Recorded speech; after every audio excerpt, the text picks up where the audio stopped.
This time on building terminology, isolated piers.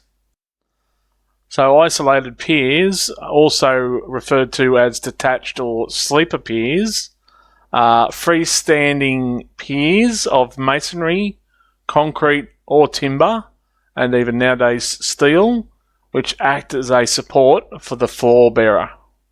So again, in a bearers and joist floor system, the isolated piers work with the engaged piers to carry the bearers, which alternatively carry the joist and the floor.